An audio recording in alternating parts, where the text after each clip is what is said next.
देश के मुख्य न्यायाधीश डीवाई चंद्रचूड़ के यहाँ गणेश पूजा थी और उस गणेश पूजन में पहुंच गए देश के प्रधानमंत्री नरेंद्र मोदी और इस बात की तस्वीरें वीडियो इंटरनेट पर वायरल होने लगी। फिर क्या था, ऐसा लगा जैसे खौलता हुआ तेल किसी ने सांप के बिल में डाल दिया हो, क्योंकि लेफ्ट लिबरल इकोसिस्टम वैसे ही छटपटाने लगा और सवाल उठाने लगा कि क्या ये ठीक है। देश के चीफ जस्टिस और प्रधानमंत्री की मुलाकात से ये इकोसिस्टम इतना परेशान हो गया कि सब बिलबिला रहे हैं। लेकिन ऐसा देश में, और ये तब हो रहा है कि सामने गणेश पूजा और गणेश पूजन में चूंकि प्रधानमंत्री नरेंद्र मोदी ने भाग ले लिया, सारी कहानी बस इसीलिए परेशानी में है। जबकि इस देश में पहले भी चीफ जस्टिस प्रधानमंत्री के न्योते पर इफ्तार पार्टियों में शामिल होते रहे हैं।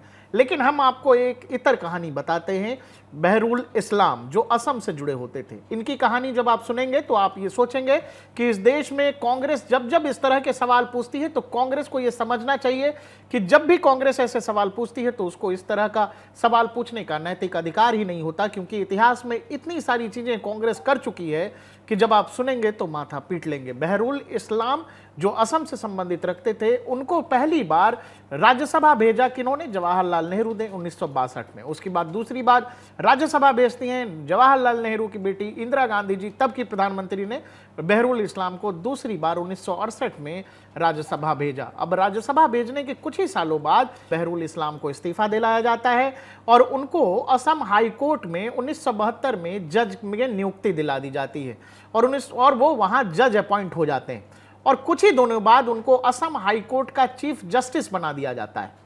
आगे चलकर बहरुल इस्लाम हाई कोर्ट के जज से इस्तीफा देते हैं, लेकिन रिटायरमेंट के कुछ ही दिन बाद 1980 में उनको अपॉइंट कर दिया जाता है सुप्रीम कोर्ट में बतौर जज। और ऐसा ये पहली बार होता है कि किसी रिटायर्ड जज को रीअपॉइंट किया गया हो।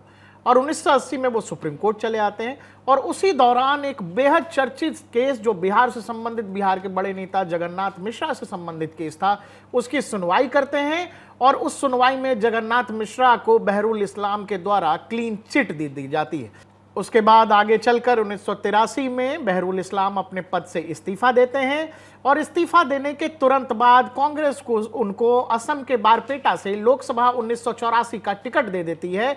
जबकि वो असम में, चूंकि उस समय हालात बहुत खराब थे, वो चुनाव नहीं हो पाते, लेकिन चूंकि इस्तीफा दिलवाया जाता है बहरुल साहब से, तो कांग्रेस उनको फिर से राज्यसभा भेज देती है। देश में ये क्लासिक एग्जाम्पल, न्यायिका विधायिका का इस तरह का दुरुपयोग आपको देश के इतिहास में फिर कभी नहीं मिलेगा।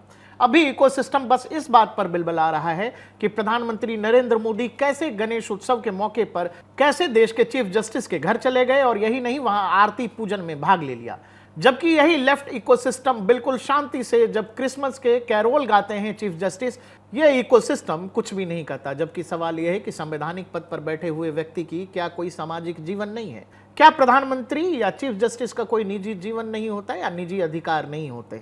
इस देश में इफ्तार पार्टियों में मनमोहन सिंह के जमाने में चीफ जस्टिस इफ्तार पार्टी खाने तो जा सकते हैं, लेकिन गणेश पूजा में प्रधानमंत्री और चीफ जस्टिस का मिलना इस देश में कथित लिबरल इकोसिस्टम को परेशान कर रहा है। बहरुल इस्लाम केवल एक नाम है, ऐसे बहुत सारे कारनामे कांग्रेस ने इतिहास में किए हैं जिसका नैतिक आधार पर कोई सवाल करने का कोई आधार नहीं है।